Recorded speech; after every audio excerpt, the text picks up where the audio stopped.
You've put hours into forging something really special, and now you want to protect it. What do you finish it with? Welcome to Black Bear Forge, where I hope to educate, inspire, and spark the imagination of anyone who is interested in the art and craft of traditional blacksmithing. The truth is, there is a dizzying array of possibilities. There is no one perfect finish for every situation, or every piece of ironwork, or every environment that ironwork is going to end up being displayed in.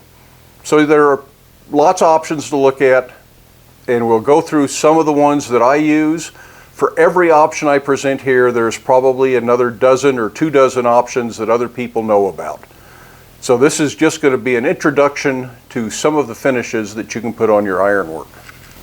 Now really, the simple answer is nothing. Clean the scale off the best you can and call it good. There are iron hinges and handles and other hardware items on buildings that have been there for 100 or more years that are still functional. As long as it's not too badly abused or in too severe an environment, that actually tends to work. You see a lot of fireplace tools, cooking implements that have never had a finish on them. And that's really very historically accurate if you're doing historical work. But if you're in a more severe climate, or if you just don't want that little bit of surface rust, there are other things that we can do. If you've been watching the channel, you know that I am particularly fond of Johnson's paste wax. There are lots of other paste waxes out there. They're all similar. They're just a blend of waxes that are fairly soft, easy to apply. Now, I like to apply this to warm or hot iron, something you can't hold on to. And when it's fresh, you can use a rag because the stuff is soft, and you can put it on cold work when it's soft like this right out of the can. My preference though is to use one of these chip brushes. I let the iron start to melt the wax, and that's just about the right amount of smoke in my opinion for what this should be. When it's hot, it actually soaks into the pores a little bit and really helps seal it up. Rob Gunter, most of you may not have heard of him, but he worked at a big lab at one point and had access to an electron microscope and actually did some tests on Johnson's paste wax on hot iron and could prove that it was actually soaking into the surface pores of the material and was providing a very good finish. So I believe him. This is one that I really like, and I use it on the vast majority of my work because it's mostly indoor work, and this is a very nice finish. It darkens the material, gives it a little bit blacker color, but still lets the natural colors come through, the silver highlights and such, and it also gives it kind of a semi-gloss while still protecting it from rust. Another option is simply boiled linseed oil. This is another fairly easy to obtain thing. Both the paste wax and the linseed oil are available at most hardware stores. And if you're not in the United States, there's probably similar products there. Linseed oil, I'm sure, is available just about worldwide. And just like the paste wax, most people prefer to apply this hot. Now be aware that the linseed oil is more easily combusted than the paste wax is. Both will burn if you're not being careful. But if you've got something way too hot and you've got a rag with oil on it in your hand and it catches fire, you're not going to be a happy person. So I would be careful. But again, just a little bit of smoke hot, and this soaks in. It helps it dry a little bit faster. And it gives it a very nice black finish. The oil kind of scorches and burns in a little bit. And that's very nice. And if you need it to, you can thin the linseed oil with a little paint thinner or mineral spirits.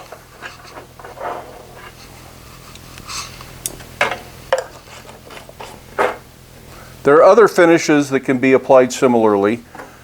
Tung Oil, which is a very similar oil to linseed oil but tends to dry better, is probably good if you're putting it on cold. And the same thing with the Danish oil finishes. I'd get a clear or very light colored, but the Danish oil has a little bit of wax in it, so that makes it for a little bit more durable coating. I don't use these on iron too much, but from time to time I'll use a little bit of it. Usually I'm using something like either of these on wood, and I'm putting it on a handle for a tool I've just made, and then I just wipe any excess onto the iron just to add a little bit more protection. But I don't go out of my way to use it for ornamental work, just on the tools that have wooden handles. Another possible finish is just beeswax. This is really quite popular, very easy to apply, easy to store. If you know a beekeeper, you can get it in oddball chunks like this quite often. You can buy it online. It comes in nice, pretty little bricks that say beeswax on it, but it's going to cost more that way. So if you can get it right from the source, it's a pretty good, affordable finish. And again, you typically apply it hot. I don't know how you would do this cold, and hot enough to smoke and melt.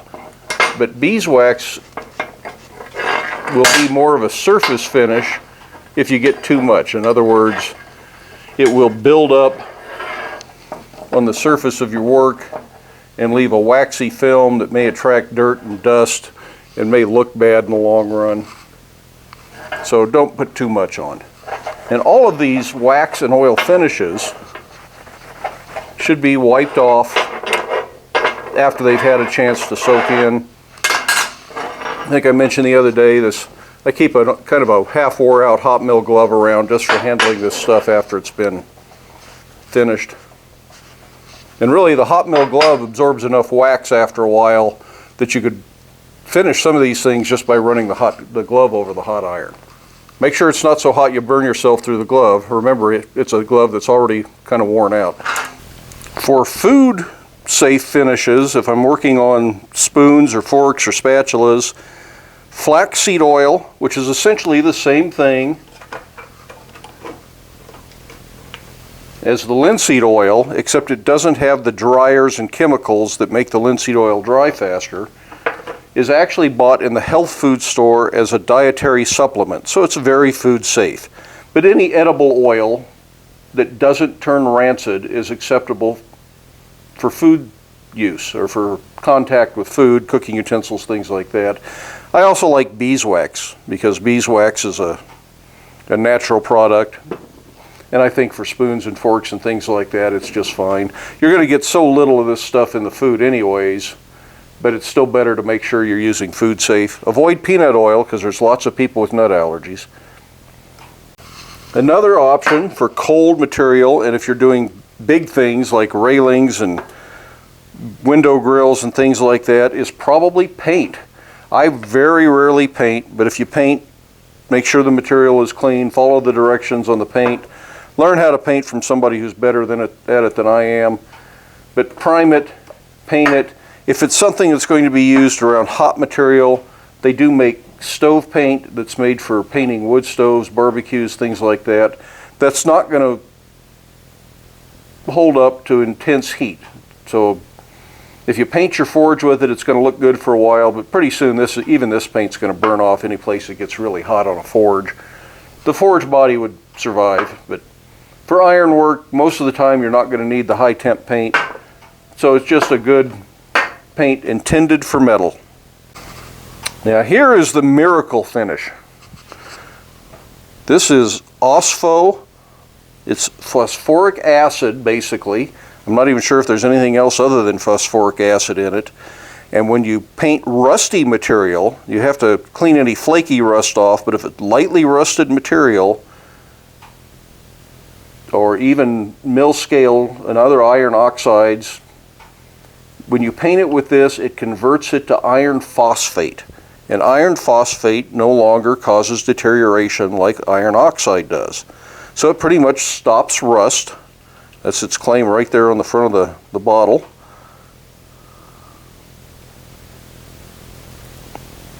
And it is essentially a primer at that point. It forms a hard surface of iron phosphate, and you can paint it without priming it. It's really quite amazing stuff. I was first introduced to this when I stopped at a hardware store in Oregon near the coast and asked them, what do you do to treat metalwork? And they said they use a lot of this stuff. Now when we were working on our dragon door knocker project a while back. I said I would get back to it when I decided to put a finish on it. So this is a good time to do that. And the finish that I choose to put on this is a shop-made finish.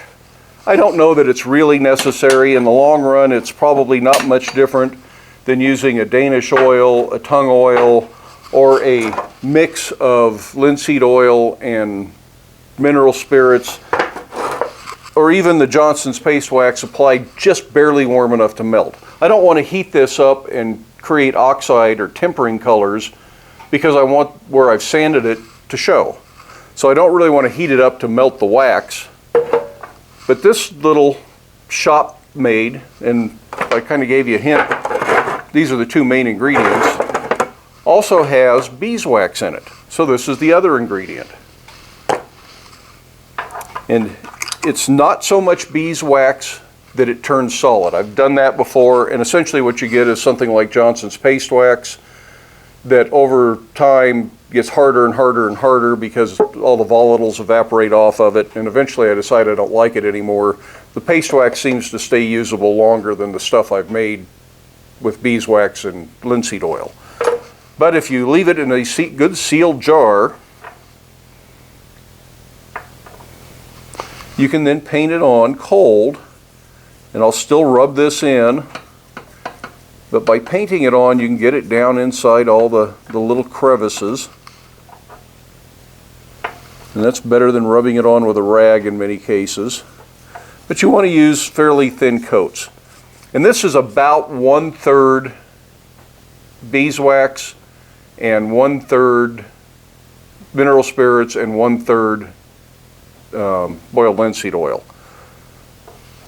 Now the beeswax doesn't really want to just dissolve. I think over time, if you just put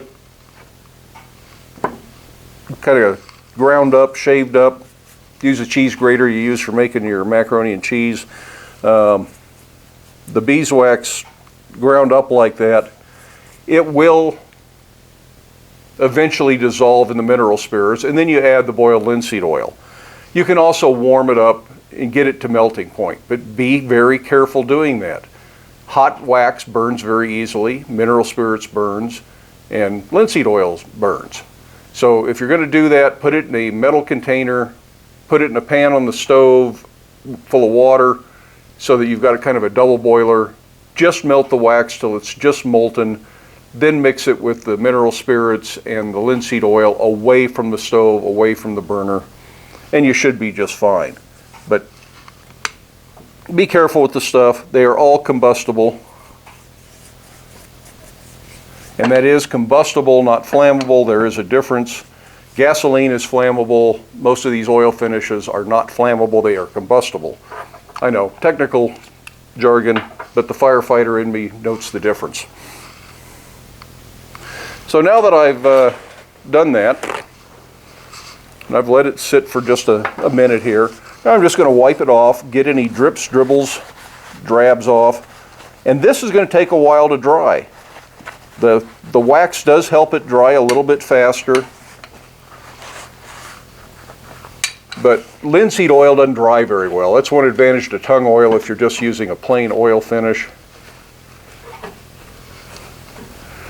But this will dry. Give it a few days, it'll dry. If you want it to dry faster, you can use something that's called Japan dryer. I've never worried about it, but it is available out there. You might be able to get it at a paint store. I've looked at home centers for it and hardware stores, and I can't find it in my area, but a big paint dealer probably has it, and you can probably find it online, although it probably ships as a hazardous material, so that makes it more difficult. So I get all the drips off, and then I'm just going to set that aside, and I'm going to let that dry. And after it's dry, I might put a second coat on. So it's just shop-made finish, 1 part each, beeswax, mineral spirits, and linseed oil, and I put them in the bottle in that order. And a little tin can would probably be better than the glass jar, but I don't want to mix up a whole bunch of this, and finding a tin can this size, little tiny paint cans, is hard to do. I have found them for sale, but I usually find that they sell them in case lots of 24 or 48 or something like that, and I only want one. So I found this little sample jar online. It works just fine. With the exception of talking a little bit about paint, most of these finishes we have been talking about are waxy, they're oily, they involve things that will burn, they're combustible, and we have been using paper towels and rags to control or clean up our mess. Spontaneous combustion is real, it's a real risk, it really happens. If you start throwing stuff like this all wadded up in your trash can or leaving it in a corner on the floor of the shop, there's a chance that it's going to combust. The more of it you have, the bigger that chance is. The ideal thing to do is, if you can burn trash, I suppose that's not a bad way to go, but lay it out and let it dry. Lay it out flat like this. By laying it on my metal bench, I don't have to worry about it so much. And I can just lay these things out, let the oils dry, and then I can safely dispose of them. Another thing you could do is soak them in water so that they can't combust, and put them in the trash only if the trash is going right out. That's why rag cans are a good idea, but be safe, be aware, spontaneous combustion is real. Don't let this stuff accumulate. Don't put it someplace where it's going to start a fire. If you're going to leave it out to dry, leave it laying over your anvil, swedge block, steel work table, on a brick or concrete floor, something like that, where if it does burn, it won't start a fire. But if it's laying out flat, it won't build up heat and it won't burn. The volatiles will dry off, and then it's not really a risk anymore. Those are some of the more basic finishes, the things most people have access to, pretty easy to apply, pretty foolproof stuff. I guess I forgot talking about paint. Some people like clear finish, just a clear coat, and that's not a bad idea. Just make sure things are clean of scale that wants to chip and fall off, because when the scale chips off, it takes your paint or your clear coat off with it. A lot of the waxes will kind of get under that, but the waxes are also easy to reapply, which is one reason I like wax and oil finishes. You can touch them up cold if you need to. You don't have to have them hot for, once it's in the house. Just a little bit of paste wax rubbed in with your hand so it warms up and melts. Works out great. What if you want something more involved? You want something more durable, something that really is going to last. You're making a railing or a window grill or a set of hinges that are going to go on a beach house, and it's going to be exposed to windy salt air, and it's going to corrode, it's going to be a problem. Well, the next step up would be probably professional paint. Actually maybe an auto shop could do a professional prime and paint job, but better than that is powder coating. And powder coating is something that you can do in a small shop. They make little do-it-yourself kits, but generally you take it someplace. I take my stuff on the rare occasion I need a powder coat, to a place in Pueblo. It's worth driving it in there. They sandblast it, they get the surface ready to accept the powder. They spray it on it's essentially a plastic dust that is charged electrically to stick to the material, and then they bake it. And there's different ways to bake it. You can use certain lights, which don't actually get that hot, but they bake it in a big walk-in oven. It's about the size of my shop, and they have stuff for a dozen people hanging in there at one time. They can do car parts, they can do any of the ironwork. I take them. Lots of options, lots of color choices, but it leaves sort of a plasticky looking finish on there. And while it's very durable, seals up very tight, gets into a lot of the little crevices, I don't necessarily like it, but for places where you really need the best possible finish, powder coating is pretty good. I've got a few other suggestions that are even better than that. But they also make clear powder coat. And for that, I don't let them sandblast it. It just goes on, and if the scale ever chips off, the little bits of scale, it could create a problem. But I've had one sign bracket that I had clear powder coated, hangs on the local coffee shop. It's been up there for about 10 years, looks just like it did the day it went up. So I'm pretty impressed with the clear powder coat, even if they don't sandblast the stuff first. Now, what are the even better finishes? Well, certainly if you know how to work in stainless steel, then you don't have to worry about it. But I don't do anything in stainless steel, so I'm not the guy to ask. The next step up is a zinc undercoating that the powder coaters can do. So they spray it with zinc, they sandblast it, spray it with zinc, and then powder coat it. And that's a more durable finish and more weather resistant. But probably the absolute best is hot dipped galvanized. Now that's going to be a thick coating. It's going to wash out a lot of the detail. If you've put little decorative chisel lines in, done some file work, got hammer marks that really look good, you've taken the time to get rid of the big hammer marks and just leave a nice consistent finish, galvanizing is likely to wash that out. And then frequently people in those environments will take the galvanized work and have it powder coated so that you can get it in whatever color you want, whether it's black, green, blue, red, whatever.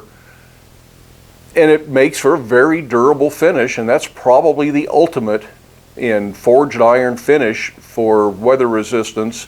And the only people I've ever heard that used that were British smiths who were making stuff that was going to be at the coast. It was going to be on that Atlantic coast, and it needed to be durable. I don't think I'm ever going to try that. I hope I never have to make big work that goes to the coast. It's just not my thing, but it's an option.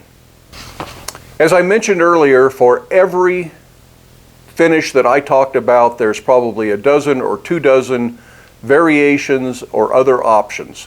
Everybody out there probably has something a little bit different that they do. Feel free to put your favorite finish down there in the comment section. Describe what you do. If you do any special prep work to the material ahead of time, how you apply the finish. Share that with the other viewers. If you're just looking for other options other than what I have presented here, look down there in the comment section. Somebody may have an idea that you can use. And that's how we can share. That's how we can maintain the community that we have here on YouTube, by helping each other out and offering some ideas. I don't have all the answers. Somebody out there watching may have answers that I would like to know about myself. So I hope you enjoyed that. I hope that video is worthwhile and that you learned something and have some ideas on how you can finish your ironwork. Give it a thumbs up if you can. If you haven't done it already, hit that subscribe button down below. Doesn't cost you anything to subscribe. If you do want to support the channel financially, there is a link down there in the description for both PayPal and Patreon. There's no obligation. The content is free and will remain free. That is just a donation if you're so inclined. In the meantime, I hope you can watch more of the videos, share the videos with your friends, but then make time in your day, get out in the shop, finish a project you're working on, protect it from the elements, make it look a little bit better with the finish of your choice. But do stay safe, do wear your safety glasses, and we'll see you for the next one.